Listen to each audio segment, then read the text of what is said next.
자, 오늘 우리에게 주신 하나님 말씀은 베드로전서 1장 1절부터 9절 말씀입니다. 베드로전서 1장 1절부터 9절 말씀.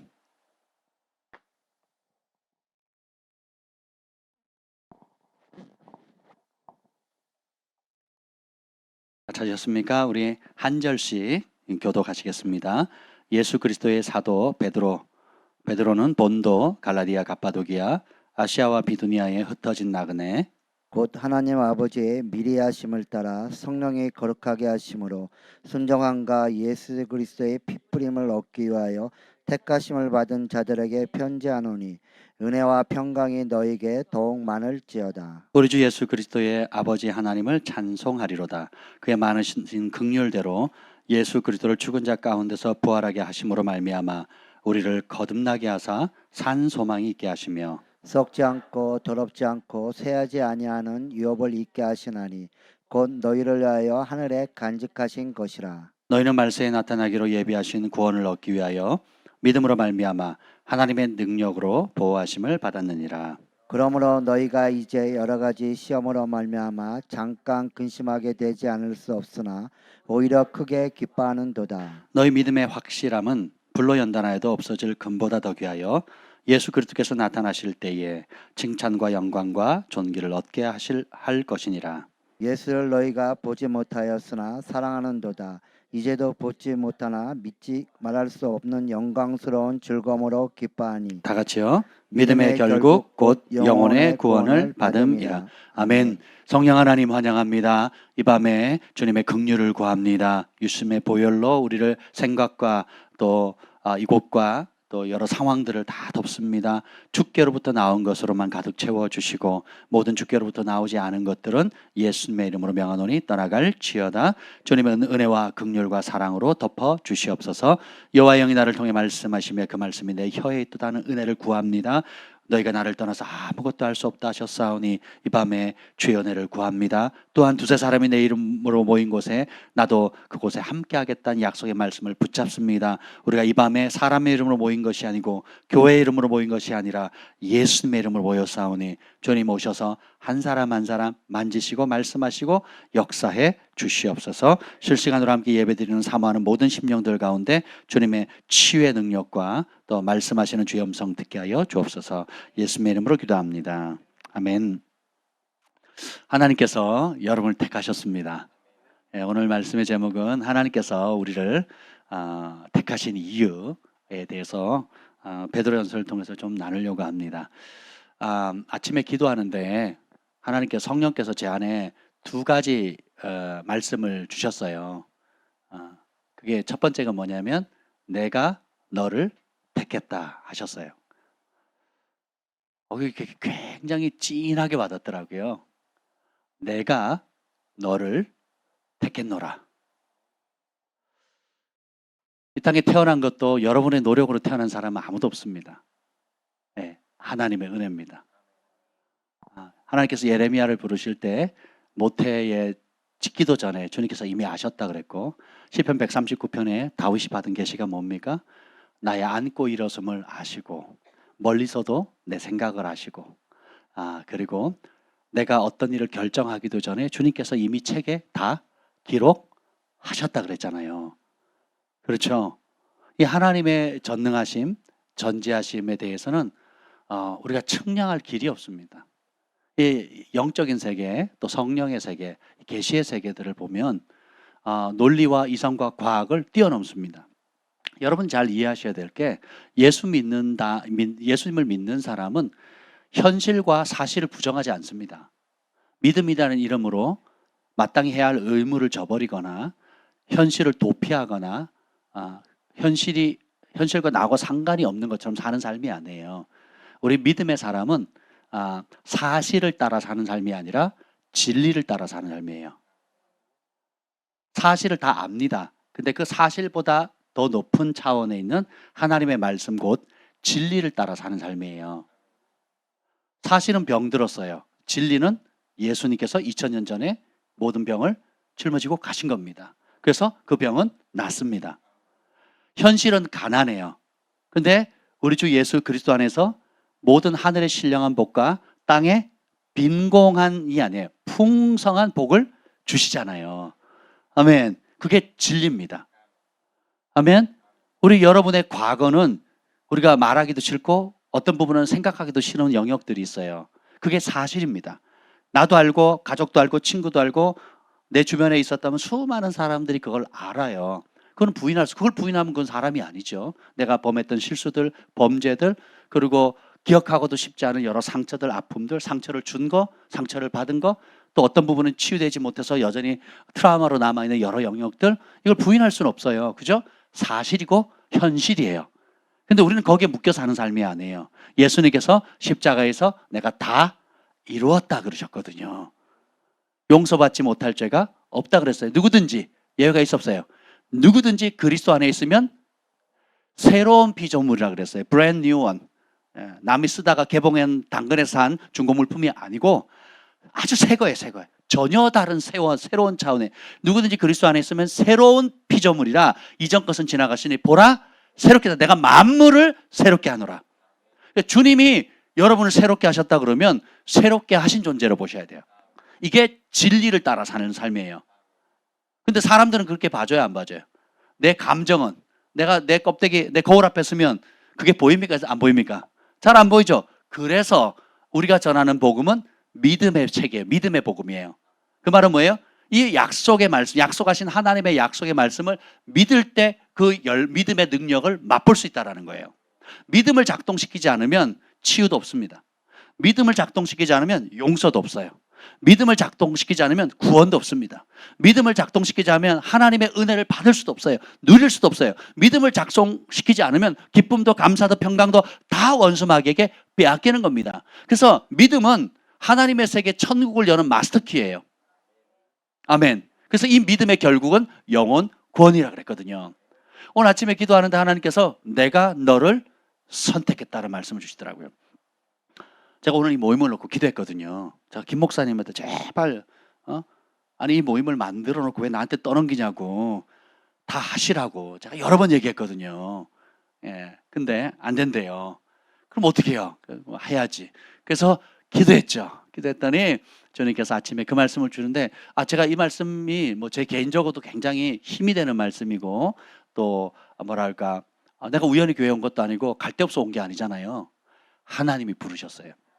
하나님이 택하셨어요. 어쩌다 간 게 아니라 성경 뭐예요? 창세 이전부터 아시고 그리스도 안에서 계획하신 거거든요.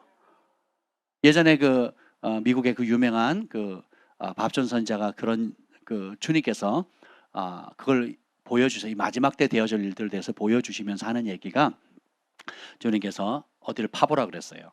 팠더니 거기에 해적선에 나오는 보물함이 보였어요. 그래서 주님께서 이 마지막 때에 주님께서 가장 아끼는 소중한 보물을 거기다 숨겨놨다고. 그래서 그 모래를 파고 보물 상자를 찾았습니다. 커다란 보물 상자를 찾아서 뚜껑을 열었더니 그 안에 뭐가 있는 줄 아세요? 남북 전쟁 당시에 우리 군인들을 자원해서 징집을 했잖아요. 그러면 징집을 하면 그 명단 있죠. 그 명단이 쭉 있는 거예요. 그래서 거기에 사람들 이름이 쫙 기록되어 있는 거예요. 하나둘 쫙 기록되어 있는 걸 보여주면서 이게 무슨 보물입니까? 그랬더니 주님께서 이렇게 말씀하세요.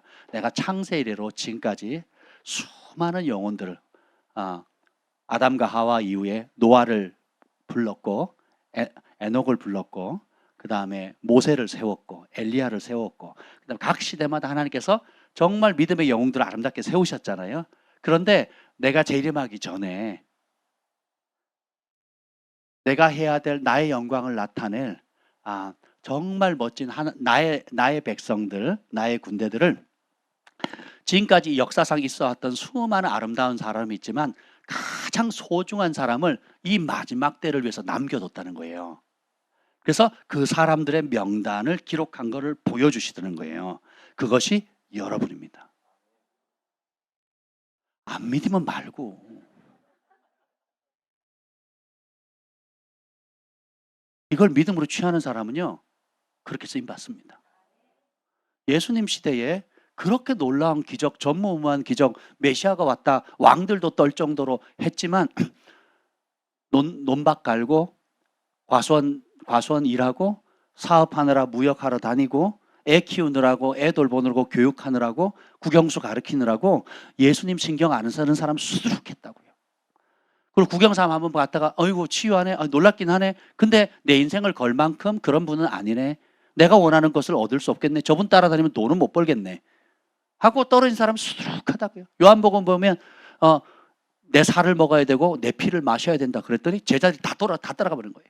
심지어 12사도들도 흔들리니까 예수님 너희도 나를 떠나려 하느냐. 그때 또 베드로가 한마디 하잖아요. 네.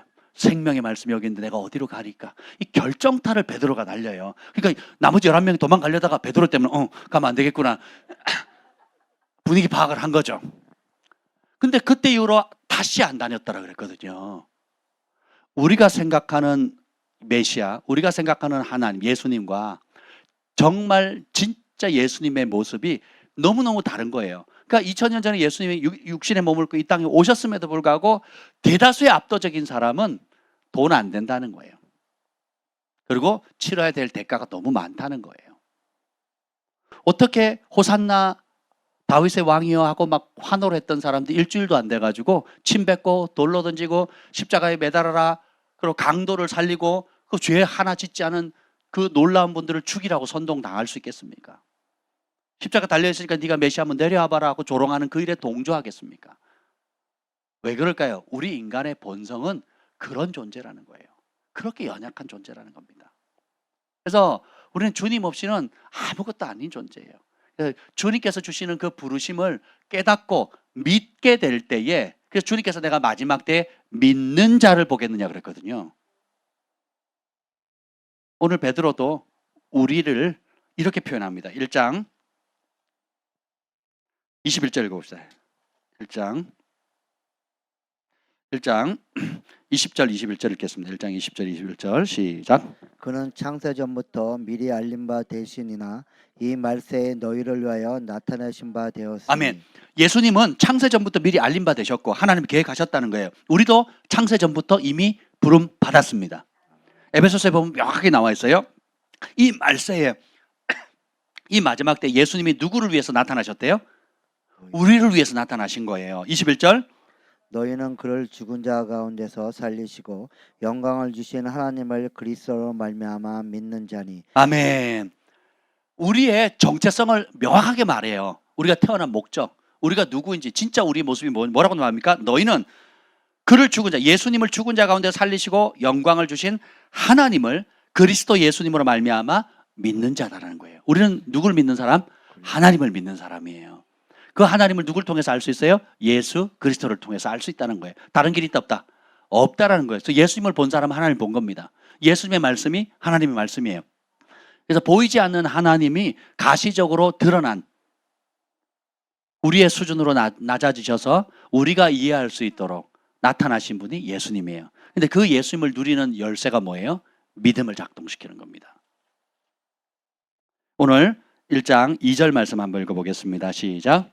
곧 하나님 아버지의 미리 아심을 따라 성령의 거룩하게 하심으로 순정함과 예수 그리스도의 피 뿌림을 받게 얻기 위하여 택하심을 받은 자들에게 편지하는. 아멘. 하나님께서 미리 아셨대요. 누구를요? 따라서 나를 미리 아셨다. 영어 성경에는 오래전부터 아셨다 그래요. 에베소서에는 창세 이전부터 아셨대요. 이게 이해가 되십니까? 근데 요즘은 좀 감이 오는 것 같아요. 여러분 AI, 챗봇 맞나요? 또 비드라 그러나요? 하여튼 그런 게 또 챗봇끼리 지금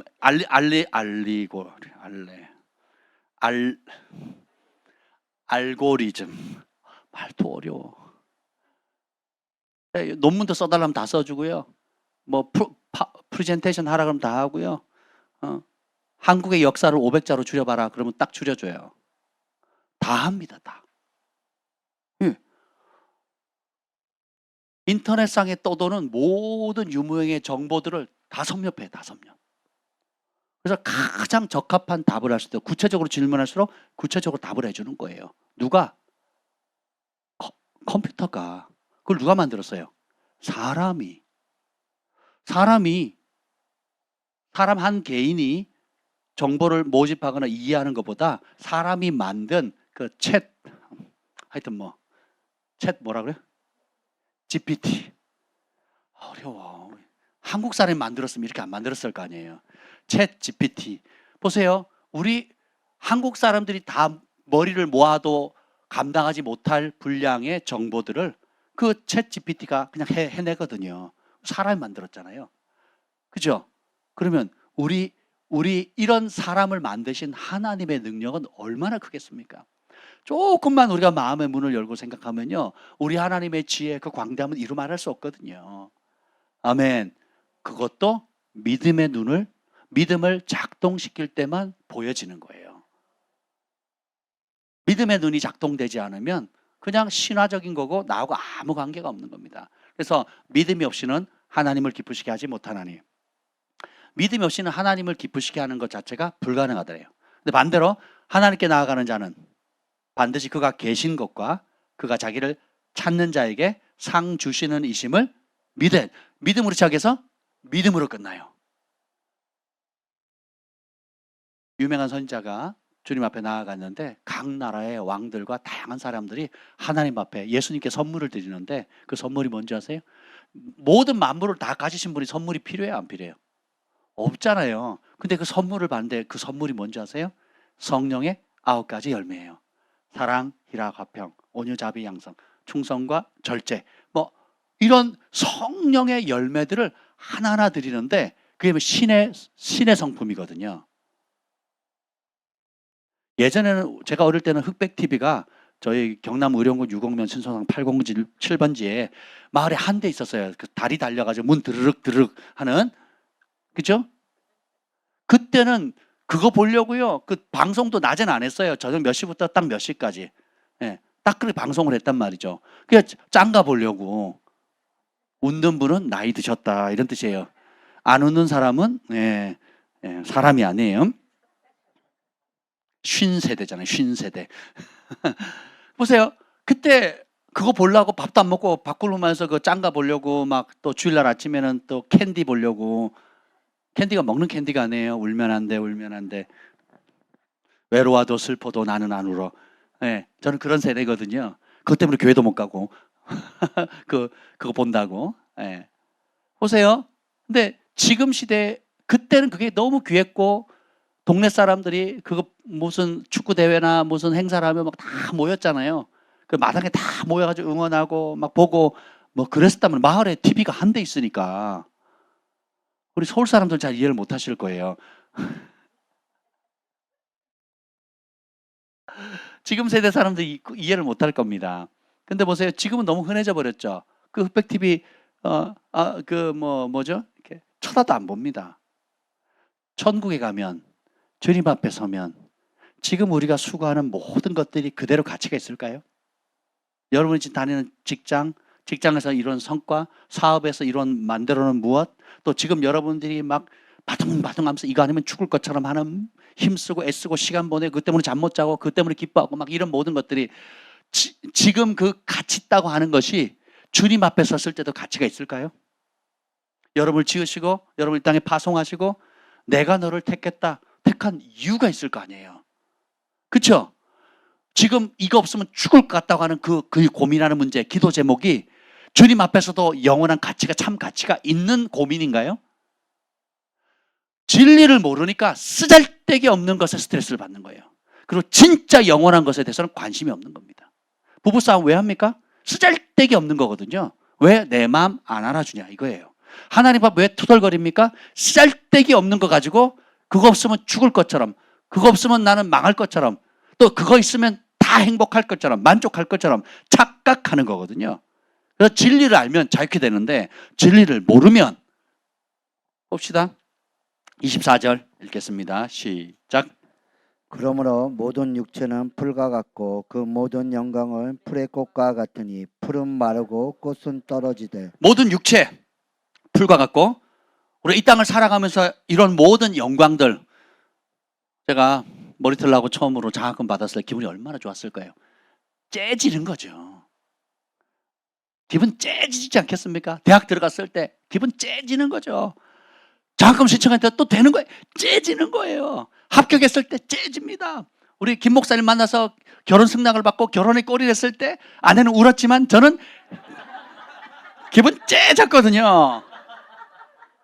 유학을 가고 교회 가서 사역을 하고 인정을 받고 뭐 학생부 부흥하고 또 뭐 코스타 뭐 운영위원도 하고 또 뭐 통역도 하고 막 비행기를 타고 다니고 선교를 다니면 막 좋은 것들 할 때 막 기분 째지는데 내가 정말 영광스럽다, 가치 있다, 의미 있다, 행복하다는 그 일이 과연 하나님 말씀처럼 말씀 안에 진리 안에 있어서 영원히 남을 것인가, 아니면 들에 핀 꽃처럼 잠깐 폈다가 시들어서 사라져버리는 그런 일에 연연하고 있는가. 주님이 그걸 보라는 거예요. 25절 뭐라고 말씀합니까? 오직 주의 말씀은 세세토록 있도다 하였으니 너에게 전한 복음이 곧 이 말씀이니라. 모든 육체는 풀과 같고 그 모든 영광은 풀의 꽃과 같더니 풀은 마르고 꽃은 떨어지되 오직 주의 말씀은 세세토록 있다. 그 주의 말씀이 뭐래요? 너희에게 전한 천국 복음이라는 거예요. 예수 그리스도께서 이 땅에 오셔서 전한 이 천국 복음, 마태 복음, 마가 복음, 누가 복음, 요한 복음, 복음서가 복음이에요. 이 복음의 말씀만 영원하다는 거예요. 그러면 그 복음의 말씀, 예수 하나님이 육신의 몸을 입고 말씀이 육신이 되어서 말씀이 하나님이신데 그 하나님이 육신을 입고 오신 그 예수님께서 직접 주신 그 말씀이 영원하다는 거예요. 그럼 우리의 삶의 모든 기준을 뭘로 잡아야 돼요? 어떤 말씀? 어떤 복음? 마태, 마가, 누가, 요한 복음이에요. 그 말씀 따라 순종한 것, 새 따라 복을 누리고 그 말씀을 거부하면 어떻게 될까요? 먼저 순종한 거 봅시다. 순종한 거 봅시다. 22절 시작. 너희가 진리를 순종함으로 너희 영혼을 깨끗하게 하여 거짓이 없이 형제를 사랑하기에 이르렀으니 마음으로 뜨겁게 서로 사랑하라. 진리를 순종해야 영혼이 깨끗해져요. 하나님의 말씀, 곧 진리는 순종할 때만 맛볼 수 있어요. 많이 배우는 거 좋습니다. 제자훈련 좋습니다. 그리고 이런저런 유튜브를 통해서 정보를 얻는 거 좋습니다. 그런데 순종하지 않으면 그림의 떡이에요. 사람들이 왜 교회보다 온라인상에서 마치 쇼핑하듯이 신앙생활을 하려고 할까요? 순종 안 해도 되고 대가를 지불 안 해도 되고 사람 만나서 피곤할 필요가 없는 거예요. 사람 만나서, 여러분 어떻게 사람을 안 만나고 섬김을 배웁니까? 어떻게 사람을 만나지 않고 영혼을 구원합니까? 어떻게 사람을 만나지 않고 인내하는 법을 배웁니까? 어떻게 사람과 부딪히지 않고 온유함을 나타낼 수 있죠? 성령의 9가지 열매 중에 사람을 만나지 않고 맺을 수 있는 열매가 있어요? 사람을 섬기지 않고 맺을 수 있는 열매가 있습니까? 사람과 관계없이 할 수 있는 게 있냐고요. 속지 마세요. 그러니까 여러분, 주님의 몸된 교회는 영원할 겁니다. 물리적으로, 환경적으로, 전염병이나 기타 정치적 상황에 의해서 우리가 어쩔 수 없이 못 모일 때는 부가적으로 사용할 수 있고 교육을 목적으로 기타 여러 유용한 방법으로 살 수 있겠지만 교회는 모이는 공동체입니다. 성경에 보면 하나님께서 힘쓰라는 말이 나오거든요. 기도를 힘쓰라, 선한 일을 행하기를 힘쓰라, 모이기를 힘쓰라. 특별히 말세에. 그 말세에 뭘 못하게 한다는 거예요? 모이지 못해. 성령이 딱 임하니까, 오순절에 역사상 처음으로 예루살렘에 성령이 임하니까 사람들이 뭐 하기에 힘써요? 첫 번째, 오로지 기도하기에 힘쓰고, 그 다음에 모이기에 힘쓰고, 떡을 떼며 서로 나누기를 힘쓰거든요. 사람이 얼굴과 얼굴로 손을 잡고 아이 컨택을 하고 섬기고 그리고 돕고 가르치고, 영적인 모든 은사들은 사람을 대면할 때 빛을 발하거든요. 대면하지 않는 것은 속는 겁니다. 그래서 진리를 순종할 때에 하나님의 말씀, 듣고 보고 배운 말씀을 사람들 앞에서 순종함으로 열매를 맺을 때 그것은 영원합니다. 그런데 그렇게 하지 않으면 어떻게 됩니까? 2장 8절. 사람들이 자빠져요. 자, 7절부터 보겠습니다. 7절. 2장 7절. 7절 8절 보겠습니다. 시작. 그러므로 믿는 너에게는 복이 있노라. 아멘. 예수님이 그 예수님의 말씀을 그대로 믿는 사람에게 그 예수님은 보배예요. 전 우주의 아니 온 역사상에 비교할 수 없는 최고의 보물이 됩니다. 그런 분만 아멘. 예수님이 내 삶의 최고의 보배입니다.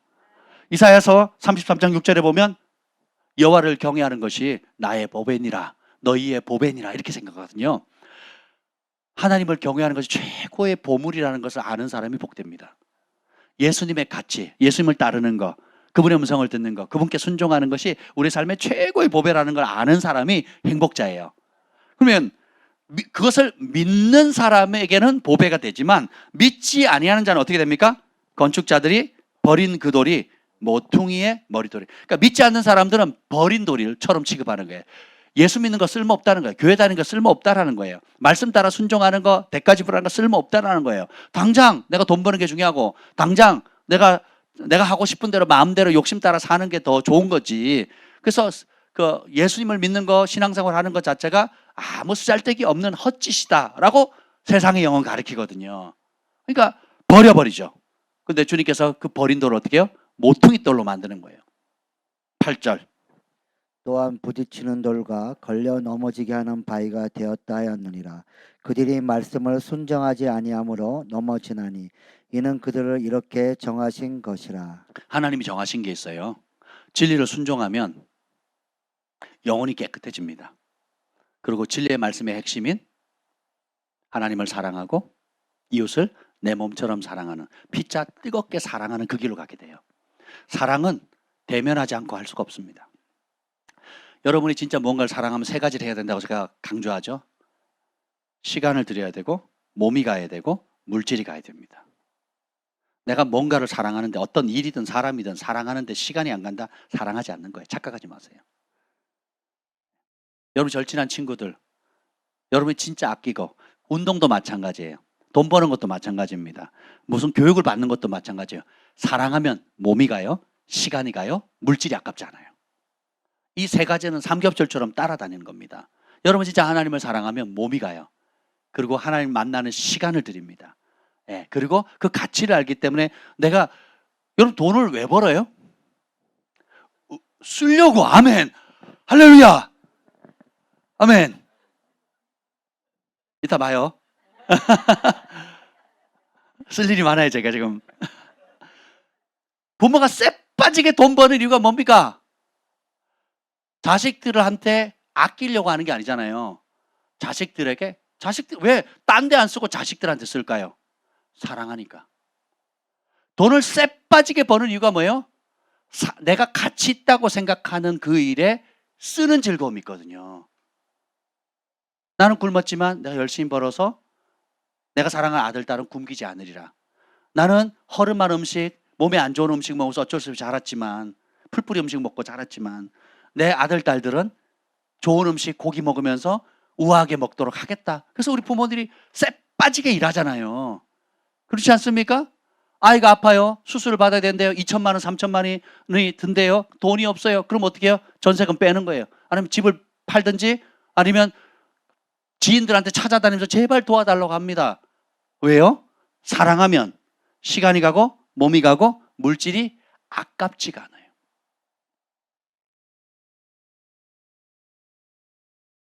취미로 사마는 오토바이 BMW 얼마짜리요? 1,600이요? 아깝지가 한 번에 팍 긁었잖아요. 뒤도 안 돌아보고 뭐 재산을 쌓아놓은 것도 아닌데 자기를 위해서는 팍 그어버리거든요. 사랑하니까. 우리 와이프에게 최고로 비싼 선물을 뭘 해주셨습니까? 결혼 반지 얼마짜리 하셨어요? 우리는 이렇게 본능적으로 이기적이고 자기밖에 모르거든요. 그러면서 와이프한테 여보 나 사랑하는 거 알지? 근데 BMW만큼은 사랑을 안 하는 거예요. 그랬던 분이 이렇게 변화돼가지고 네. 우리 모습 아닌가요? 우리 모습? 내가 사랑하는 것에는 아깝지 않아요. 근데 정작 내가 사랑하는 거 알지 않은 내가 사랑한다고 하는 그 대상은 내가 사랑한다고 생각하는 만큼 못 느끼는, 그 사랑을 못 느끼는 거예요. 하나님도 마찬가지라는 거예요. 우리가 하나님을 사랑합니다. 입으로는 하나님을 사랑하고 바른 말 하는데 정작 내가 쓰는 시간,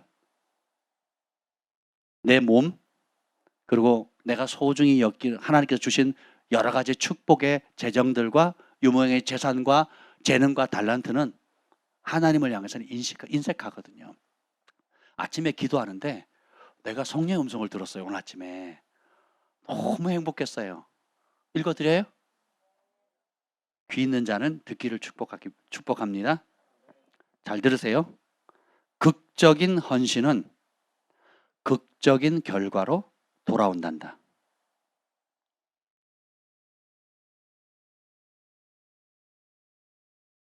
극적인 헌신은 극적인 결과로 돌아온단다.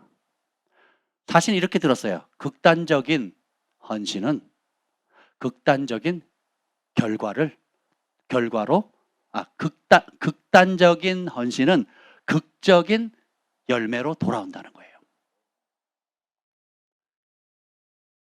어제 김 목사님이 그런 말씀을 수요예배 때 하셨어요. 듣는데 머리가 똑똑해서 이것저것 잘 재는 사람. 그래서 하나님 앞에 찔끔찔끔 그리고 미꾸라지처럼 쏙쏙쏙 빠져나가고 체면치레만 하면서 기대는 큰 사람들 있죠. 근데 단순한 사람은 어떻습니까? 주님 말씀하시면, 주님의 사랑을 깨달으면, 주님의 구원과 그 십자가의 은혜를 깨달으면 어떻게 돼요? 극단적인 헌신을 하거든요. 그래서 주님께 전부를 걸거든요. 그러니까 내가 주님께 내 전부를 거니까 주님께서 내가 더 이상 없잖아요. 그리고 우리는 주님의 것이잖아요. 오늘 이 다음 구절에도 2장 9절에 보면 그걸 읽어봅시다. 2장 9절 시작. 그러나 너희는 택하신 족속이요 왕 같은 제사장들이요 거룩한 나라여 그의 소유가 된 백성이니. 아멘. 우리가 누구 소유가 됐다고요?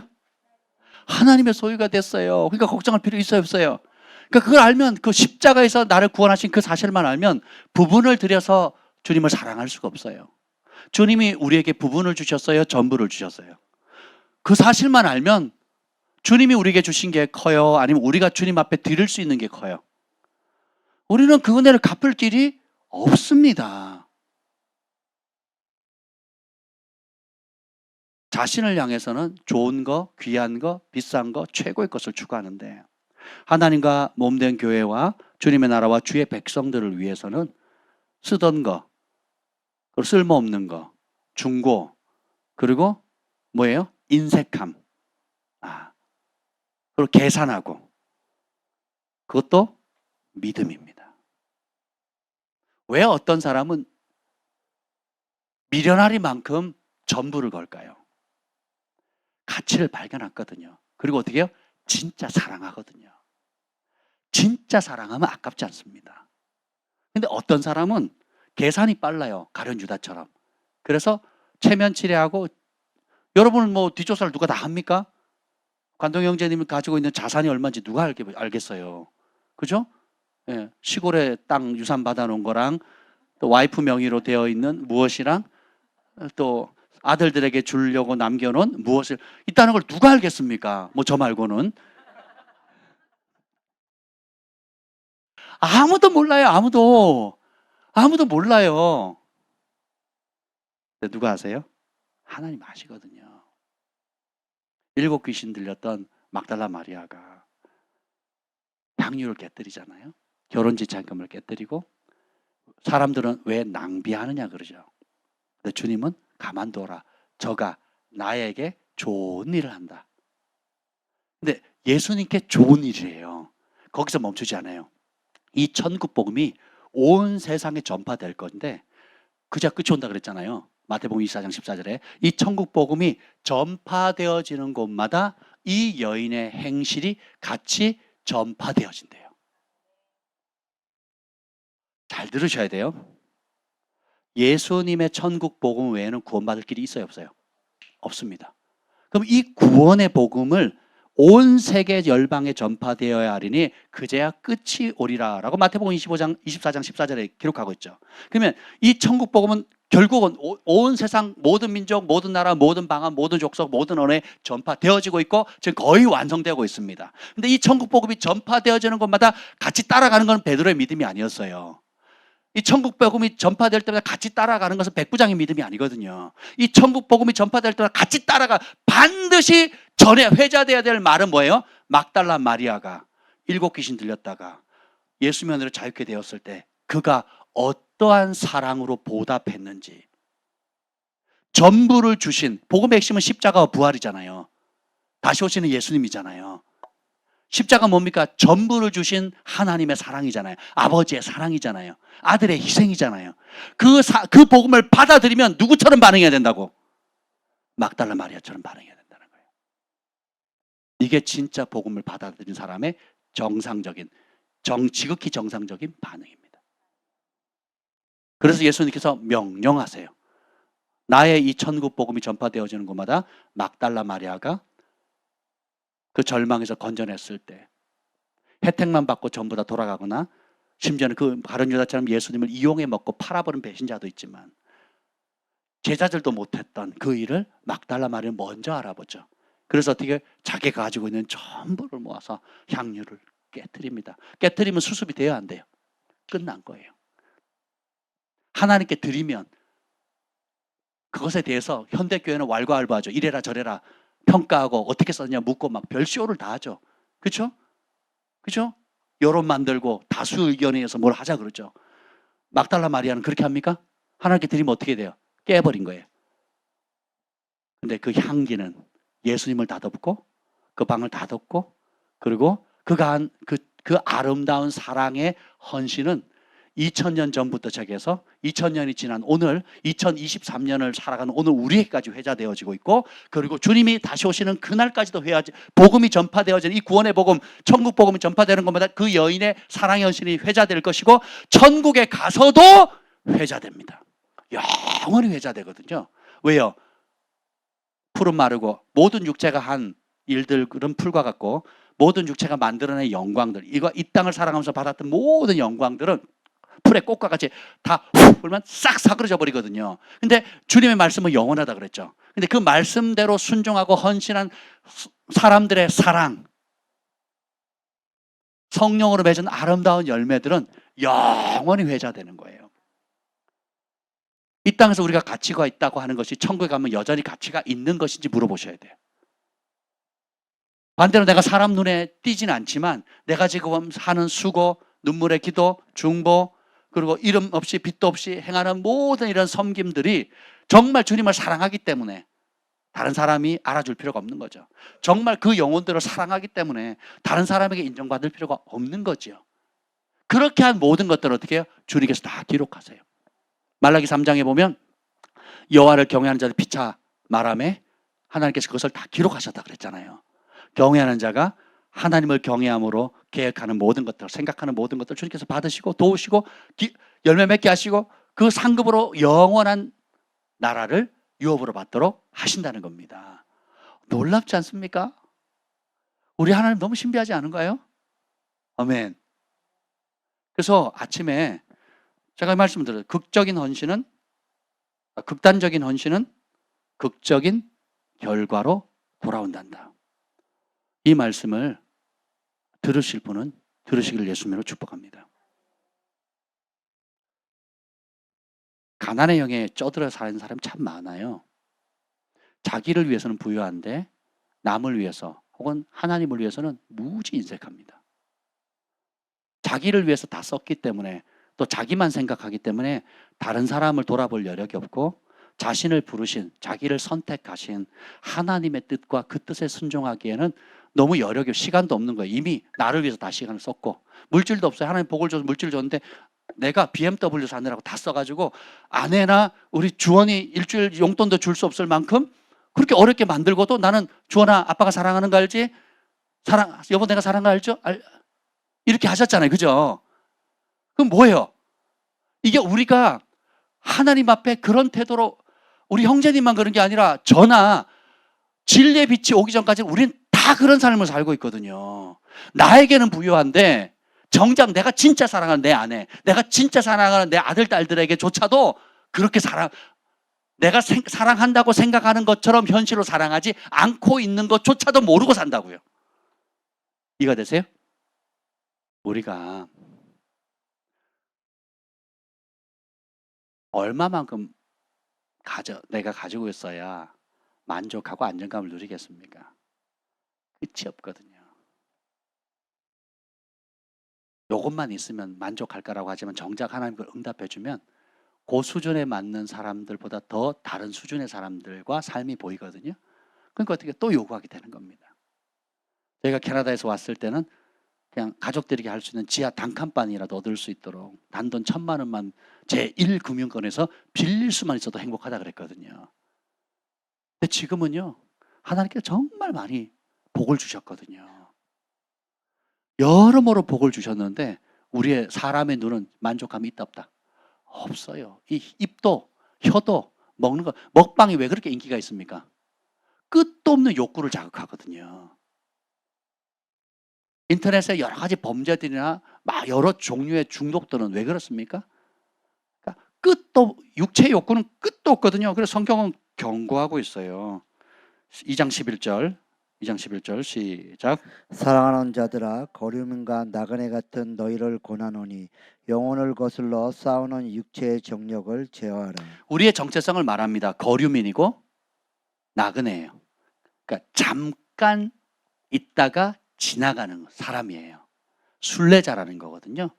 그런데 그 길을 가는 우리의 영혼을 대적하는 세력이 있다는 거예요. 그게 뭐예요? 육체의 정욕이라는 겁니다. 육체는 처절하리만큼 자기중심적이거든요.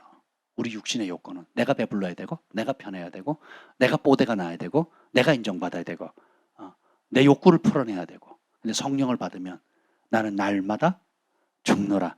이제는 내가 사는 것은 이제는 내가 사는 게 아니라 내 안에 예수께서 사신 것이라는 거예요. 하나님을 믿는 믿음 안에서 날마다 사는 거거든요.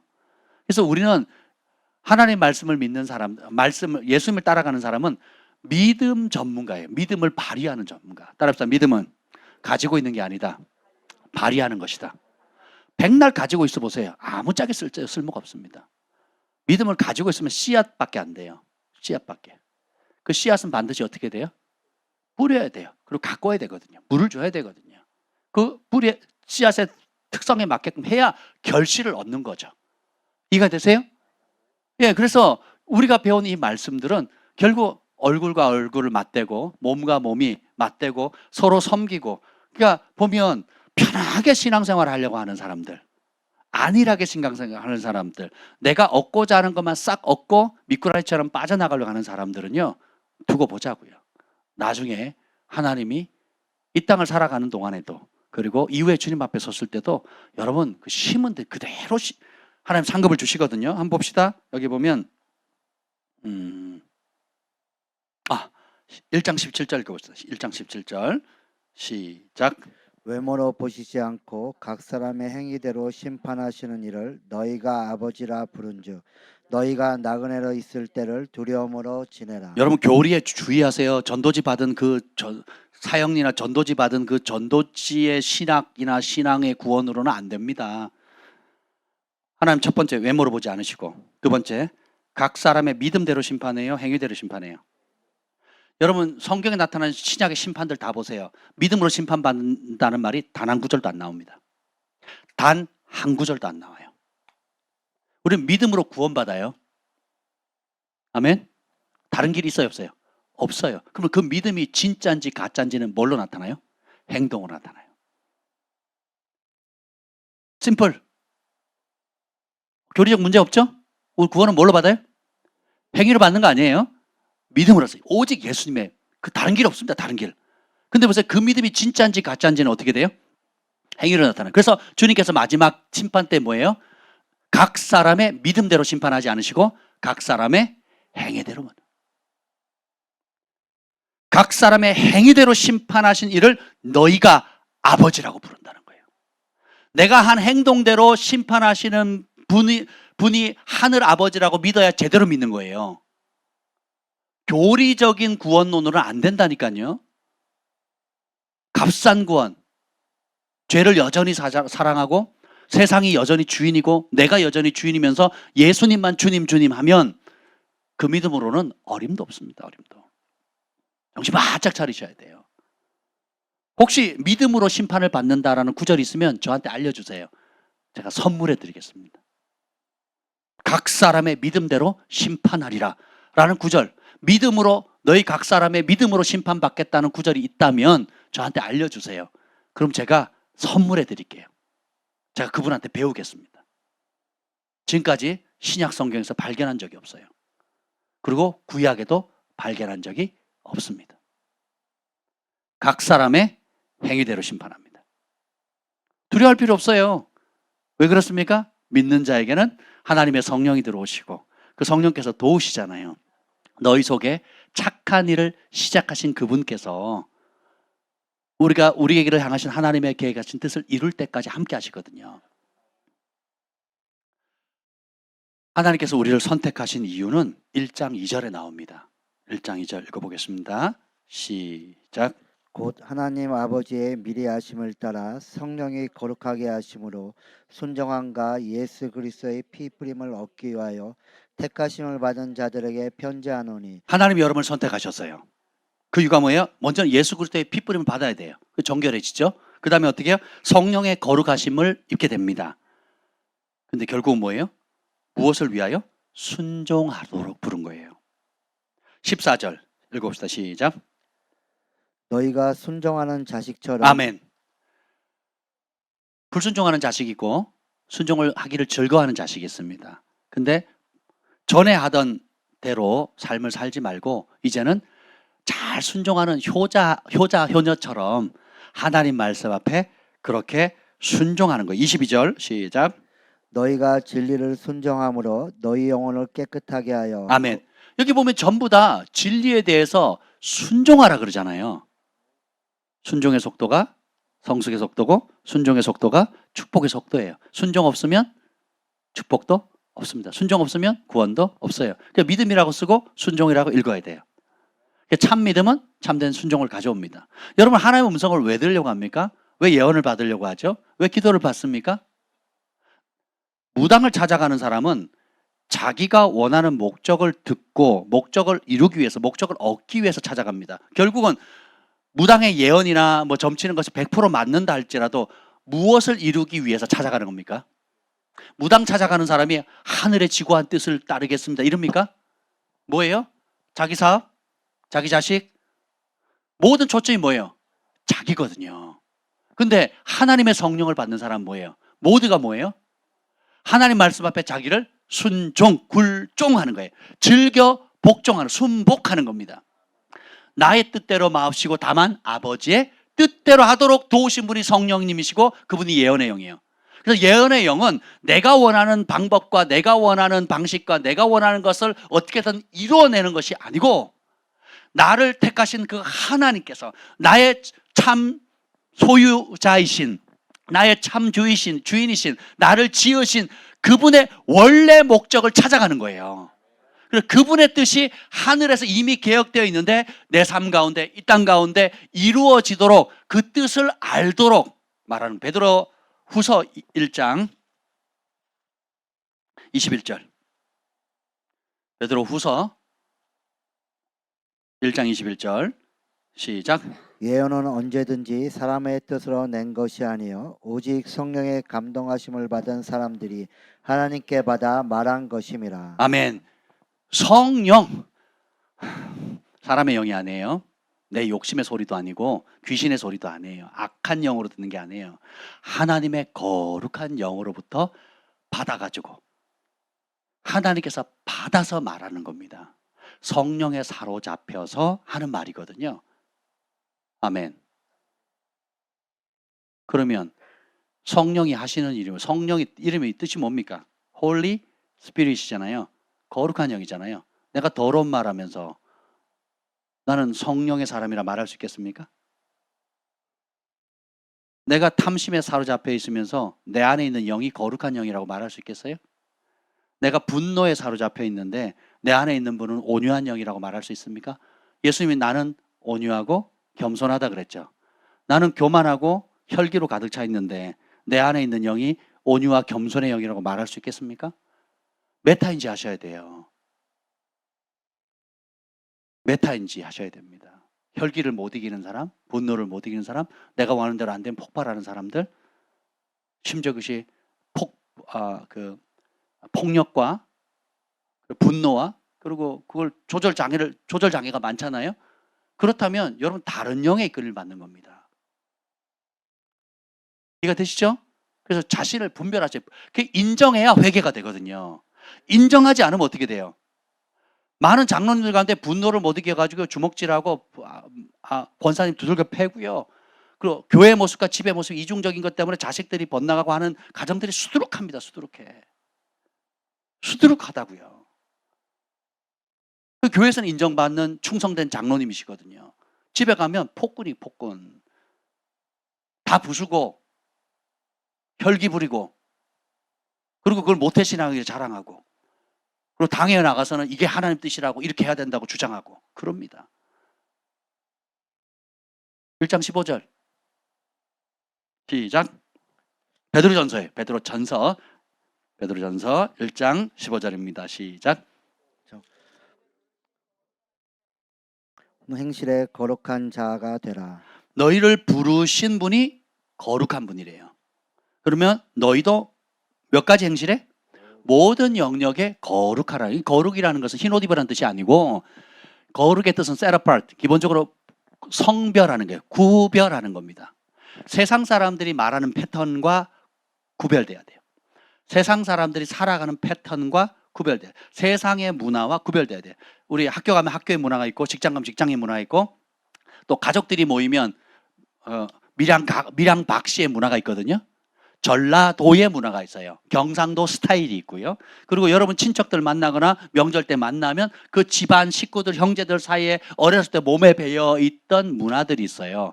그것과 그렇게 살면 안 된다는 거예요. 그것과 예수님이 말씀하신 복음, 마태, 마가, 누가, 요한복음에서 나타난 천국의 삶의 원리들이 있잖아요. 그것이 충돌이 오거든요. 그러면 무엇을 선택해야 돼요? 전에 하던 방식대로 살지 않는 게 거룩이에요. 이제는 기준이 명확해요. 전에는 부모님 혹은 가훈 혹은 경상도 스타일, 지역색 혹은 뭐 여러 학벌 뭐 기타 여러 가지 그 패턴에 살았지만 이제는 아니에요. 어디를 가도 하나님의 말씀, 천국 복음의 원리대로 살아가도록 결단하는 거. 그래서 예수님의 말씀을 절대 기준으로 삼는 거예요. 그렇게 말하고 그렇게 생각하고 그렇게 행동하면 그러면 하늘에서 뭐라 그래요? 구별됐다? 거룩한 자라고 얘기를 하는 거예요. 예수님의 것이고 있기 때문에 예수님의 방식대로 살아요. 그러면 하나님의 성령이 인침받은 자입니다. 교회를 다니고 아무리 직분을 가지고 한다 할지라도 경상도 가면 경상도 스타일, 직장 가면 직장에서 하는 그 패턴 그대로 각기 여러분이 속해 있는 그룹 따라 색깔을 바꿔 하는 사람이 있어요. 어떤 분이 저를 전에 좀 몇 번 도와준 분이 있는데 제가 카톡을 한 10년 안 하다가 이제 하게 됐잖아요. 그러면 자연스럽게 사진도 뜨고 뭐 이렇게 뜨잖아요.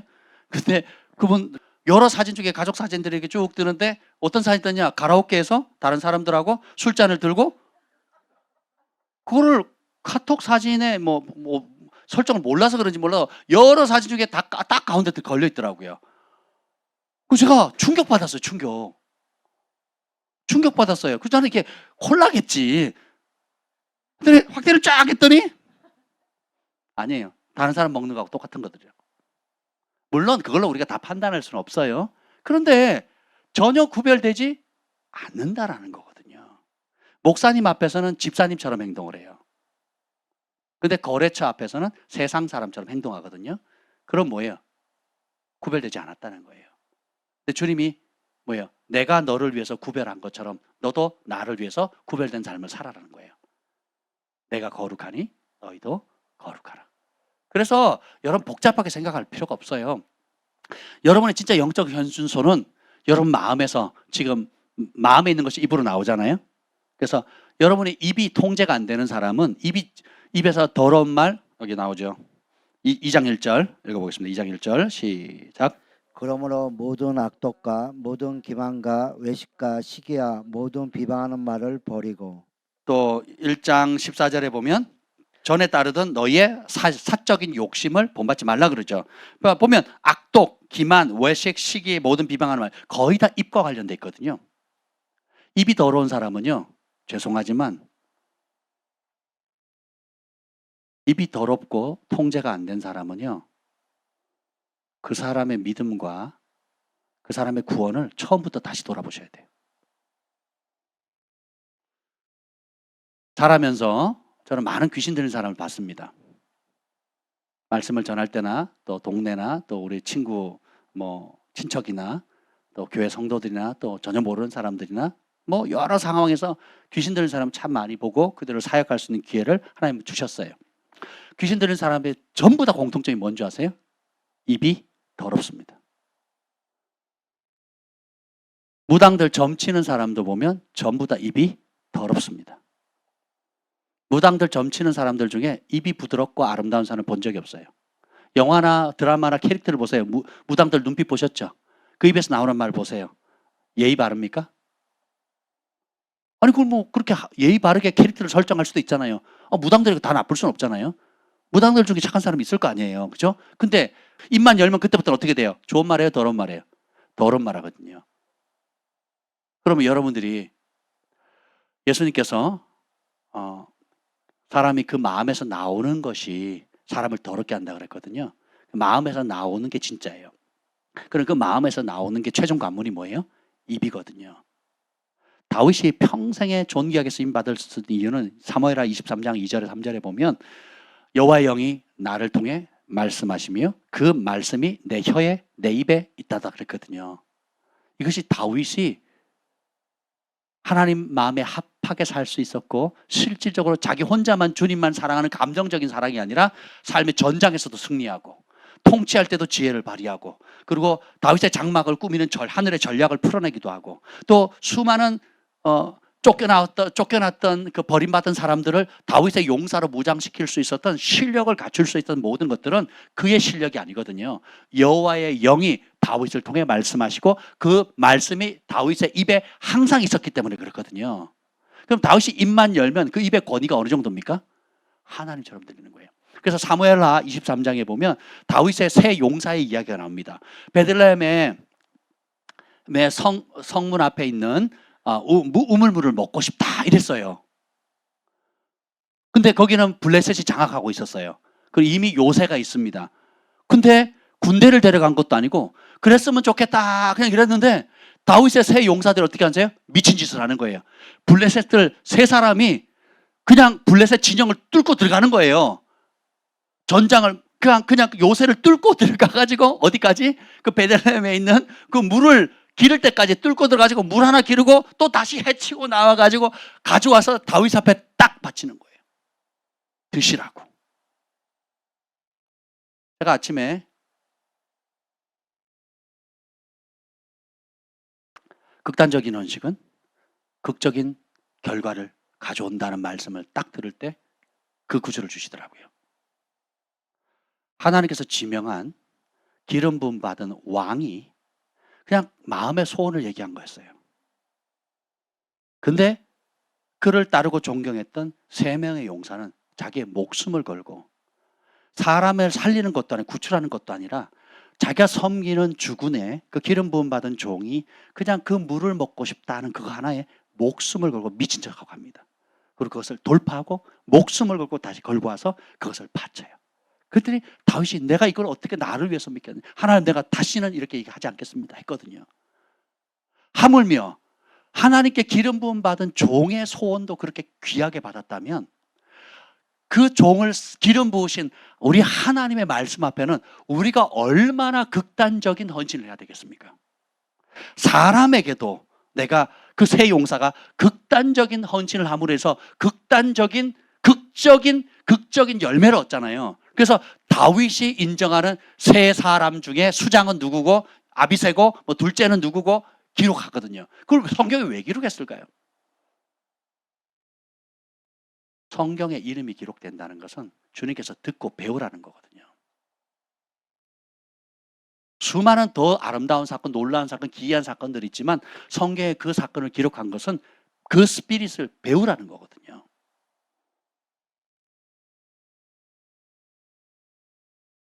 그래서 성경에는 힘쓰라, 힘쓰라, 힘쓰라는 얘기를 많이 합니다. 하나님이 기뻐하시는 뜻을 이루도록 너희 자신을 하나님께 드리기를 힘쓰라 그러거든요. 단순히 기도를 힘쓰라 혹은 모이기를 힘쓰라 하는 차원에서 멈추는 게 아니에요. 기도를 힘쓰고 모이기를 힘쓰는 이유가 뭐예요? 하나님이 기뻐하시는 그 뜻을 발견하고 그것의 가치를 알아서 힘을 얻어서 하나님 기뻐하는 그 일을 이루는 데 힘쓰라는 거거든요. 심지어는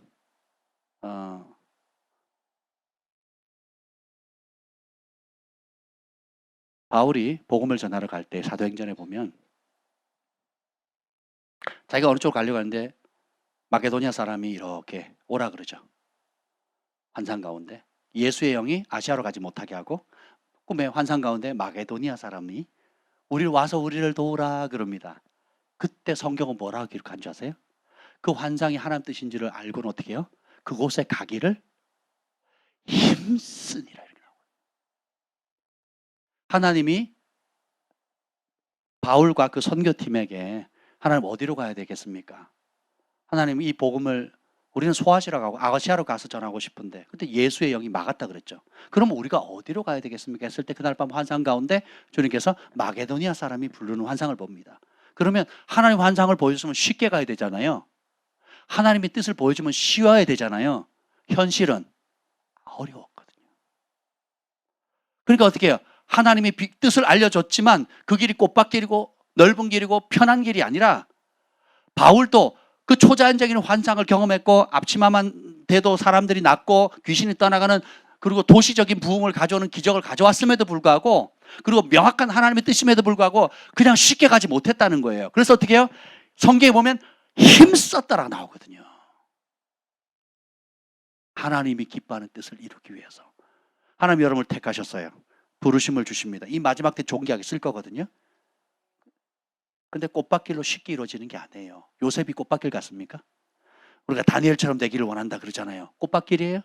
다윗처럼 이름도 다윗이라고 짓잖아요. 데이빗이라고 이름 짓잖아요. 데니엘, 조셉 이렇게 짓잖아요. 그럼 바울은 어떻습니까? 폴 이러잖아. 우리 IM의 또 사역자 중에 이름이 폴 있잖아요. 폴. 마이클은 또 어떻습니까? 마이클. 여러분 꽃밭길이에요? 하나님의 부르심이 꽃밭길이 아니거든요.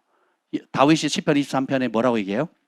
여호와는 나의 목자시니 그가 나를 푸른 초장 쉴 만한 물가로 인도하시나까지만 암송하잖아요. 여러분 그 다음 구절이 뭐예요? 내가 무슨 죽음의 골짜기에 죽음의 골짜기를 피하는 게 아니에요. 다녀야 돼요. 우리는 피하는 미꾸라지 기름 부음이 아니라 직면하고 돌파하는 불의 기름 부음을 가졌어요. 사망의 음침한 골짜기 돌파하는 거야. 이런 인간 내가 전엔 피했는데 이제는 당당히 맞서는 거예요. 이런 사건, 이런 문제 당당히 맞설 수 있는 이유는 내가 위대함이 아니라 나와 함께 하시는 내가 사망의 음침한 골짜기를 다를지라도 해를 두려워하지 않을 것은 주께서 나와 함께 하시니라. 그런데 더 놀라운 것은 주께서 자기의 이름을 위하여 나를 의의 길로 인도하거든요. 여러분 착각하지 마세요. 우리 사업 잘 되면 내가 한턱 쏠게요. 이런 마인드 버리셔야 된다니까. 내 사업 자체가 잘 되면 내가 한턱 쏠게 안 된다니까요. 그런 마인드로는. 그건 애기나 하는 거예요. 애기나 하는 거예요. 내 사업 자체가 주님의 것이에요. 내 사업 전체가 하는 이 기도 제목 전체가 주님을 위해서 하는 건지 오로지 주님께만 영광을 돌릴 것인지를 내 양심에 꺼리낌이 없어야 돼요. 그러면 내 기도가 담대해집니다. 응답이 빨라요. 근데 여기 베드로전서에 나온 것처럼 1장 14절은 전에 하던 그 욕심대로 개인적인 욕심 따라 해버리면 그 길 가지 말라 그러거든요. 저희한테 상담으로 오시는 분, 또 기도를 받기 위해 오시는 분들의 90%는 자기 사욕을 위해서 옵니다. 정작 하나님의 뜻과 하나님 기뻐하는 뜻을 순전하게 묻는 분이 가물에 콩나듯 드물거든요. 당장 발등에 떨어진 불 끄는 문제, 그리고 내가 이런 걸 하고 싶은데 방법이 없냐라고 하는 질문들이 압도적입니다. 정말 하나님의 뜻을 알고 싶고 그 뜻이면 내가 목숨을 걸고 순종하겠습니다. 무엇이든지 말씀해 주시, 알려만 주시면 내가 그 길 가겠습니다 하는 사람은요, 극히 드뭅니다. 모든 사람이 성장하는 과정 속에 있기 때문에 그런 것도 다 하나님께서 품으시고, 또 다음 단계를 어리니까 어쩔 수 없잖아요. 그런 것도 도와주시지만, 어느 때까지 그 모델로, 10년 전에도 그 모드고 지금도 그 모드고 앞으로 20년 30년 뒤에 호호 할아버지가 됐는데도 그 모드로 살아간다면, 이후에 주님이 그 믿음대로 심판한다고 하지 않았잖아요. 그가 살아온 인생의 30년 50년의 발자취 따라 자기를 위해서, 자기 욕심을 채우기 위해 그 길을 따라갔던 발람의 길을 가고 있다는 걸 모르고 있는 거예요. 그런데 막달라 마리아처럼 주님이 전부를 주셨다고? 그럼 내가 아무것도 아니지만, 내가 주님이 베푸신 은혜에 비하면 아무것도 아니지만 내가 드릴 게 이거밖에 없네요 하고 전부를 드리는 거예요. 극단적인 헌신은 진실한 사랑에서 나오는 거거든요. 그러면 주님께서 비교해서 구하지 않으시잖아요. 너 저 사람 이만큼에 너는 그거밖에 안 했어, 이렇게 하지 않으시거든요. 네 손에 있는 게 무엇이냐를 물어보시거든요. 우리 각자에게 주어진 것들이 있거든요.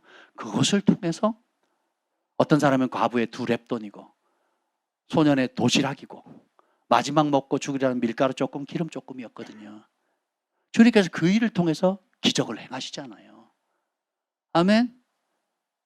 제일 비싼 게 300데나리 향료예요.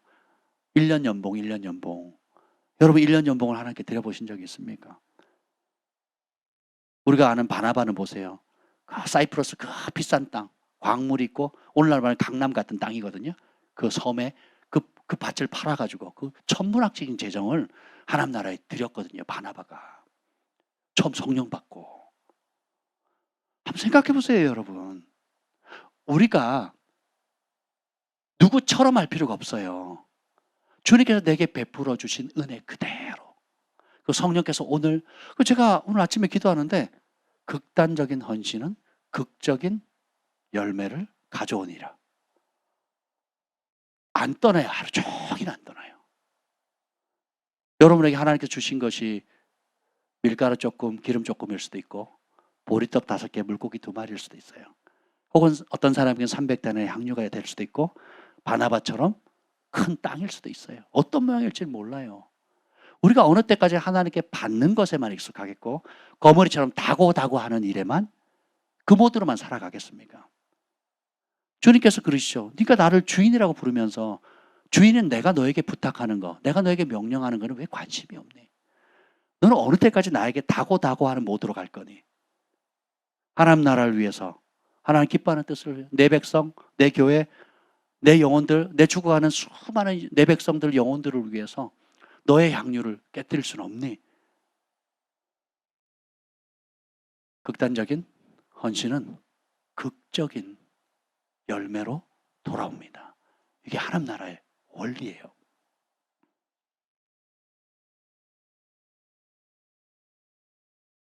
주님께서 우리를, 여러분을 선택하신 이유는 이 놀라운 천국 복음에 순종하도록 하기 위해서요. 그 순종을 위해서 필요한 것이 신뢰거든요. 1장 6절을 보겠습니다. 1장 6절 시작. 그러므로 너희가 이제 여러 가지 시험으로 말미암아 잠깐 근신하게 되지 않을 수 없으나 오히려 크게 기뻐하는도다. 아멘. 자, 말씀을 순종하려고 하면 현실의 벽에 부딪힐 때가 있어요. 근데 몇 가지 시험? 여러 가지 시험이에요. 그러면 삶의 모든 영역의 시험이에요. 자녀 양육의 문제, 결혼을 못하면 못하는 대로의 문제가 있고, 또 부모랑 같이 살면 사는 대로, 또 따로 살면 다른 사는 대로의 문제가 있고, 직장이 있으면 있는 대로, 없으면 없는 대로, 그죠? 그리고 나이가 들면 든 대로, 또 젊으면 젊다고 다 좋은 게 아니거든요. 젊을 때만 갖는 문제가 있거든요. 이해가 되세요? 여러 문제가 우리가 살아가면서 야곱의 삶을 보세요. 바로 앞에 섰을 때 자기의 삶이 얼마나 고단하고 힘들었는지를 얘기하잖아요. 성경은 아브라함의 하나님, 이삭의 하나님, 야곱의 하나님이라고 존경하지만 정작 야곱의 삶은 이 땅을 살아가는 동안에 여러 시험과 어려움과, 딸이 강간을 당하고 사랑하는 요셉 아들이 동물에 찢겨 죽였다고 그런 소식을 듣고 또 심지어 자식들이 아주 몹쓸 짓을 하잖아요. 그렇죠? 그런 시험에서도 믿음을 지켜나가잖아요. 그런 시험이 클수록 어떻게 해요? 믿음이 빛나거든요. 마치 불 속을 통과하는 금과 은처럼 여러분의 믿음이 진짜인지 가짜인지가 언제 드러나는 줄 아세요? 여러 시험과 위기가 나타나올 때에 어떤 반응이 나오느냐? 그런 여러 가지 시험이 올 때 여러분 첫 번째 기여해야 될 것은 따라합시다. 근심은 잠깐이다. 그런데 오히려 뭐예요? 6절 하반부에 보면 오히려 크게 기뻐하느니라. 이게 믿음이에요. 8절 봅시다. 진짜 믿음은 이렇게 반응합니다. 8절 시작. 예수를 너희가 보지 못하였으나 사랑하는도다. 이제도 보지 못하나 믿고 말할 수 없는 영광스러운 즐거움으로 기뻐하니. 진정한 사랑, 진정한 믿음의 공통점이 뭔지 아세요? 기쁨입니다. 여러분 사랑에 빠져보세요. 돈이 있건 없건 뭐 교통비가 있건 없건 막 밥을 먹을 거리가 있건 없건 막 웃음이 안 떠나잖아요. 그래서 사랑에 빠지면 믿음도 똑같습니다. 벌써 이때만 해도 AD 54년부터 68년 그 사이거든요. 그 네로가 박해할 때 굉장히 처참한 상황이었거든요. 네로가 로마 불질러 놓고는 그 덤탱이를 크리스찬들에게 씌웠잖아요. 그래서 막 사람을 콜타로 발라가지고 길거리 가로등으로 쓰고 불질러서 가로등으로 쓰고 톱으로 켜서 죽이고 그리고 여러분 그 원형 경기장에 집어넣어서 사자밥 되게 하고 막 온갖 몹쓸 짓을 다 했잖아요. 강간하고 막 별의별 나쁜 짓을 다 했거든요. 근데 성경은 뭐라 그래 베드로가? 그런 근심과 고통은 잠깐이다. 오히려 내가 예수님의 이름 때문에 그렇게 죽을 수 있는 거, 그렇게 순교할 수 있는 거, 그렇게 고통받을 수 있는 거는 큰 영광이다. 그 이유가 뭐예요? 4절. 썩지 않고 더럽지 않고 쇠하지 아니하는 유업을 잊게 하시나니 곧 너희를 위하여 하늘에 간직하신 것이라. 진짜 본질, 진짜 핵심, 진짜 유업은 어디예요? 하늘에 있다는 거예요. 70 강건하면 80이에요. 우리 소망의 온유는 감이 안 올 거예요. 주원이도 감이 안 올 거예요. 근데 5학년 이상 돼 보세요. 벌써 이게 크게 와닿아요. 진짜 크게 와닿는다니까요. 아무리 떼어도 뱃살이 늘어나요. 희한해. 그게 호르몬 때문이래요. 그 호르몬 남자들이 그 호르몬이 이제 5학년 때부터 바뀐대요. 여자들도 바뀌듯이. 그래서 이게 운동을 해도 계속 찐대요. 야, 주님 빨리 오셔야 됩니다. 더 위로 벗겨지기 전에.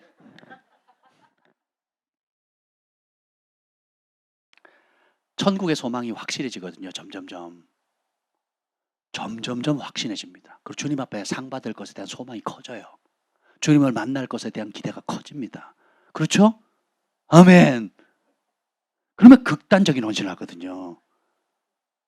특히 절들어서 너희가 말세의 재물을 쌓았다 그랬거든요. 그러면 그 말의 의미는 뭐예요? 재물은 쌓는 것이 아니라 어떻게 해요? 주는 거거든요. 그 용도에 따라 위에서 주인이 하라고 하셔요. 그래서 좀도 녹도 쓸지 않는 영원한 나라를 위해서 심으라는 거거든요. 우리가 땅을 차지해야 될 이유가 뭘까요? 그 땅을 통해서 섬길 수 있는 게 너무 많아요. 땅에서 나오는 양식만 해도 얼마입니까? 땅이 있으면 사람들을 건물을 지을 수 있고 사람들 양육할 수 있고 훈련할 수 있고 또 선교사님들이라든지 또 어려운 사람들이 여러 영역들이 할 수 있는 게 많거든요. 다음 세대를 살리고 예배하는 장소로 수련하는 장소로 또 힐링하는 장소, 치유하는 장소, 기도의 처소로. 제가 관동 형제님이랑 우리 그 가평 그 맞은편에 한 3천 몇 평 되는 구국 기도원이 나왔거든요. 남양이에요. 햇살이 들고 그리고 저희 그 가평 거기 있는 그곳에서 2km 차로 4분 거리예요. 2km 조금만 더 올라가면 됩니다. 2km. 너무 좋다고. 아마 관동 형제님 접수할 것 같은 느낌인데 보면 보세요. 한때는 나라를 위해서 기도하는 곳이거든요. 거기 목사님이 서울에 계신다 그러더라고요. 예. 근데 보세요. 그런 아름다운 땅들이 그 왜 좋냐 그랬더니 뒤에 다 산이라서 아무도 못 들어오고 그리고 거기는 완전히 마음껏 부르짖어서 산 기도할 수 있는 곳이거든요. 김 목사님도 보셨잖아요. 그죠? 좋다고 그러더라고요. 싸요. 여러분 전셋값보다 싸요. 이 송파구 전셋값보다. 하나님의 나라를 위해서 마음먹은 사람들 몇 사람만 많았지만 얼마나 놀라운 일이 나겠습니까? 그렇지 않아요? 그래서 제가 아침에 이게 도대체 무슨 말씀이지? 극단적인 헌신은 극적인 열매로 돌아오게 될 것이다.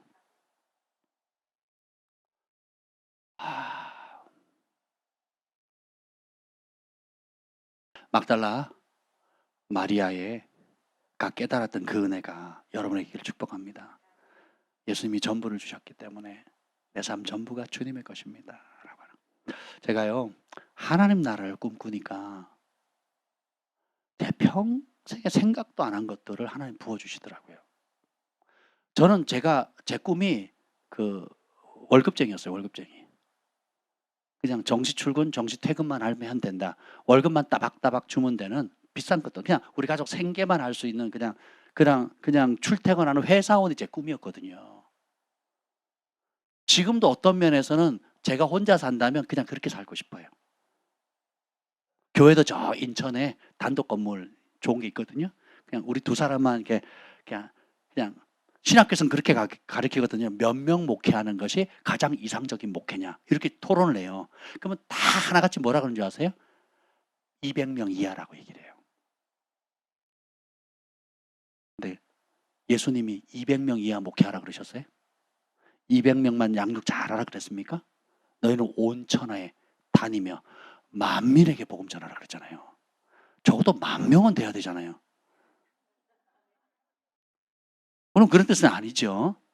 네. 생각해 보세요. 그래서 제가 하나님 나라를 꿈꾸니까 제가 없는데 선교사님들의 거처가 필요하다 그럼 찾아보지 뭐. 그 저희 부부가 찾으니까 길이 열리잖아요.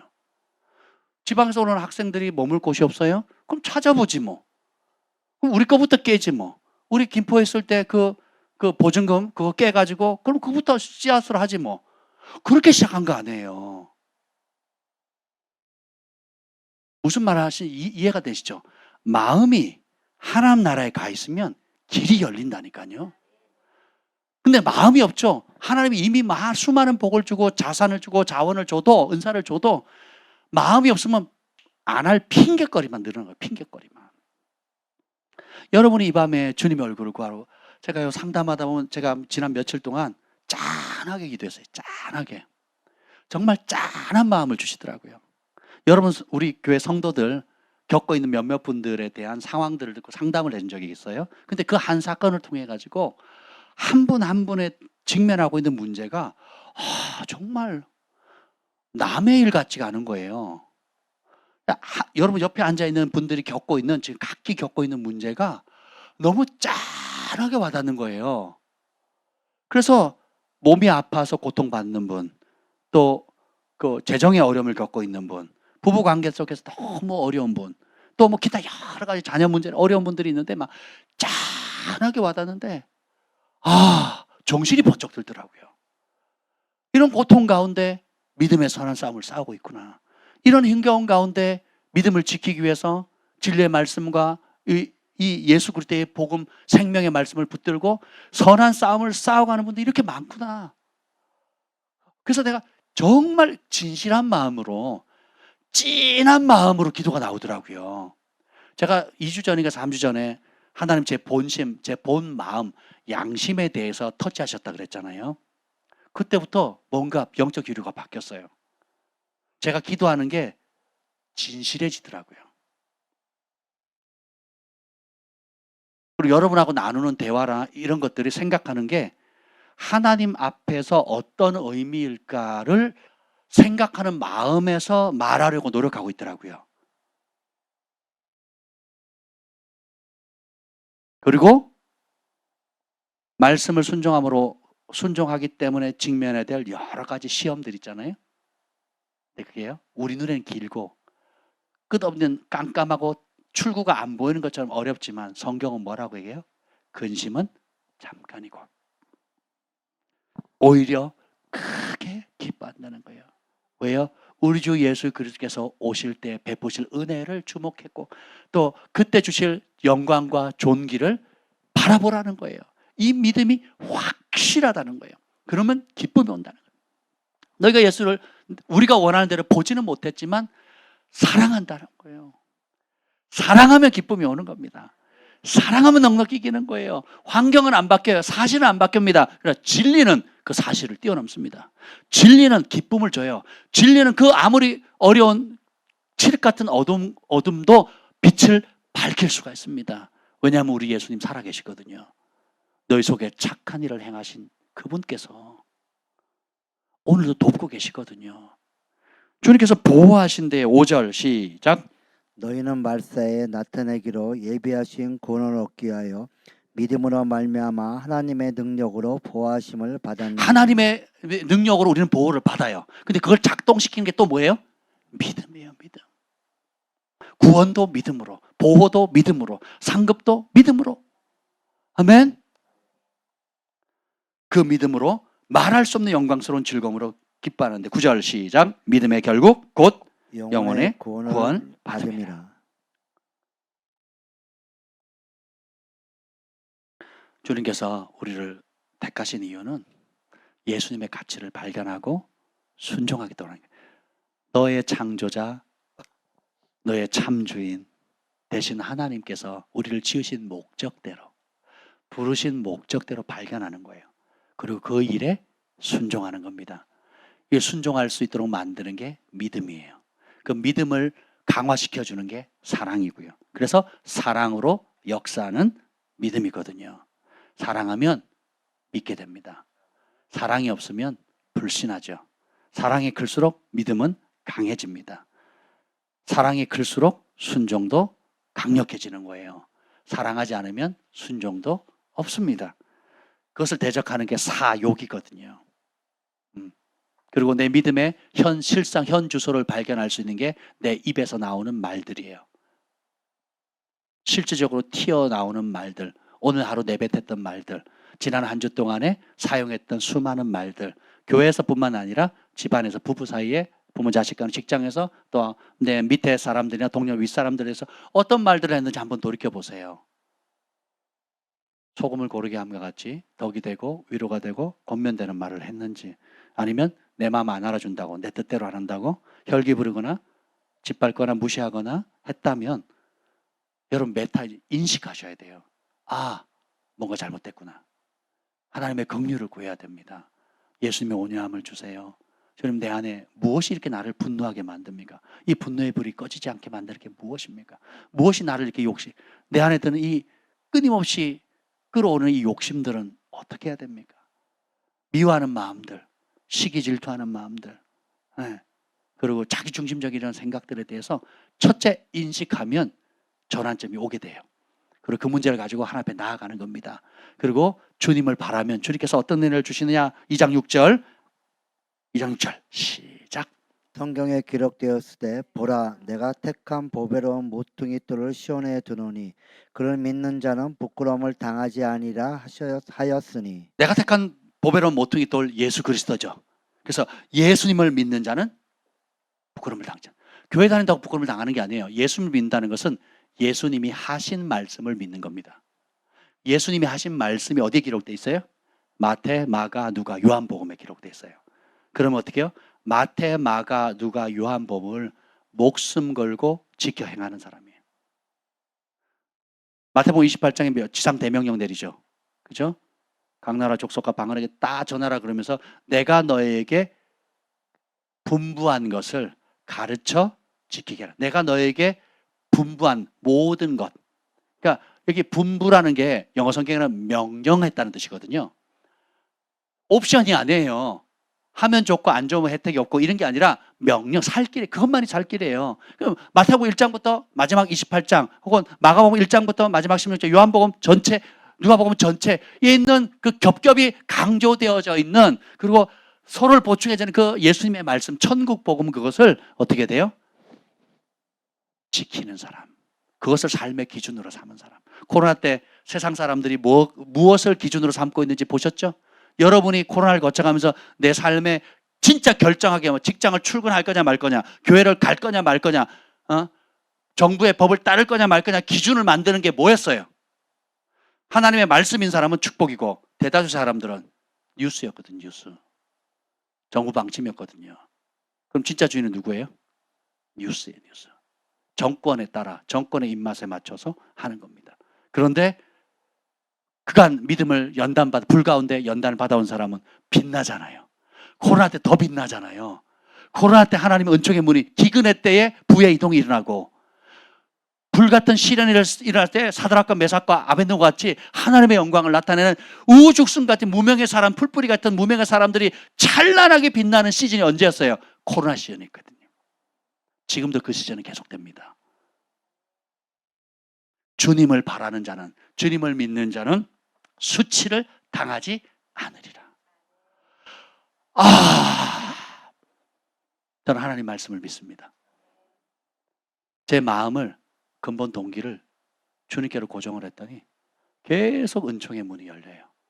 지경이 확장되어집니다. 구하는 것에 넘치도록 하나님께 채워주십니다. 기적이 오고 있습니다. 확장이 오고 있어요. 나 하나를 꿈꾸면 저는 이렇게 못 갔을 겁니다. 관심도 없고. 먼저 그의 나라와 그의 의를 구하니까 주님께서 하늘의 축복을 보따리를 달고 이 하늘의 재원을 가지고 하나님의 나라와 추구하는 영혼들을 살리기 위해서 주님 몸된 교회와 열방의 영혼들을 위해서 할 사람들을 맡길 사람을 찾고 계시더라고요. 하늘의 재정, 하늘의 신령한 은사들, 영적 권세들, 영향력들, 또 발명하고 또 세상을 선도할 수 있는 혁신적 기술과 여러 수많은 것들을 그 부르심에 따라 가지고 지금 준비하고 찾고 계시거든요. 전심으로 마음을 주께로 향할 자, 주님이 인생의 목적인 사람, 다윗의 새 용사처럼 그 주군의 기름 부음 받은 왕에게 몫을 미치도록, 그러니까 완전히 미친 거죠. 그 제정신입니까? 사랑하면, 믿으면 미치는 거예요. 미치는. 여러분, 사람을 위해서도 그렇게 충성된다면 부족하고 연약한 그 한 사람 약점을 다 알지만 그런 사람을 이용해서도 내가 충성될 수 있다면 우리를 지으시고 우리를 사랑하시는 하나님과 예수 그리스도를 위해서는, 아니 그분 외에 우리가 미칠 대상이 있습니까? 그분 외에 우리가 사랑에 빠질 대상이 있냐고요. 그분 외에 우리가 인생과 젊음과 시간과 물질과 그걸 바칠 만한 그래서 합당한 자격을 가진 사람이 있어요 없어요? 그럼 그 길 갑시다. 그렇게 살아야 되지 않겠습니까? 저는 그렇게 뜻을 정했습니다. 그리고 주께서 주시는 모든 것들은 먼저 그의 나라와 그의 의를 위해서, 하나님 나라를 위해서 내 삶 전부를 드리기로 결정을 했습니다. 어떤 복을 주시든 어떤 확장을 주시든 어떤 은총을 주시든 내 것이 아니고 주님의 것입니다. 제가 그 기도를 하는데 막 눈물이 나더라고요. 커피숍에 앉아가지고 문득 그 생각을 하는데, 말씀을 읽는데 주께서 내게 주신 모든 것 주님의 것입니다 하는데 눈물이 왈칵 나더라고요. 주께서 내게 지난 삶을 돌이켜보니까 제 부족함과 연약함과 온갖 죄와 허물에도 불구하고 베푸신 은혜, 기다려주신 것들, 자비를 베푸신 것들, 주의 인자는 끝이 없고 주의 자비는 무궁하며 아침마다 새롭고 늘 새롭다라는 그 말씀 그대로 약속을 이루어주신 걸 보는데 내 것이 하나도 없더라고요. 내가 이룬 것이 하나도 없더라고요. 정말 주님이 하셨더라고요. 그리고 주님의 것이더라고요. 그래서 제가, 주님 아시죠? 제 본심. 내가 변덕스럽고 연약하지만 내 마음에 결단했습니다. 다 주님의 것입니다. 모든 것이 주께로부터 왔사오니 내가 주님께 드립니다. 내가 극단적으로 주님 앞에 드리는 삶을 살았습니다. 그런데 주님께서 그 아무것도 아닌 거지만, 내 가진 그 보리떡 5개 물고기 같은 그거밖에 안 되는 거지만 극단적으로 주님 앞에 드렸을 때 주님께서 어떻게 해요? 극적인 은혜와 축복으로 돌려주시더라고요. 그 일은 계속 진행됩니다. 그 일은 계속 증가되어지고 있어요. 그럴 자를 주님께서 찾고 계시는 겁니다. 이 밤에 우리 주님의 선하심과 인자하심을 신뢰합시다. 약속하신 그대로, 말씀하신 그대로, 우리를 부르신 목적 그대로, 우리를 지으신 분의 지으신 목적 그대로 우리의 삶을 드리는 것이 최고의 행복입니다. 그 은혜가 여러분에게 넘치시기를 예수님의 이름으로 축복합니다. 아멘. 우리가 함께 두 손을 놓고 기도할 때에 또 우리 기도하다가 우리 사역자들이 기도해 줄 거고요.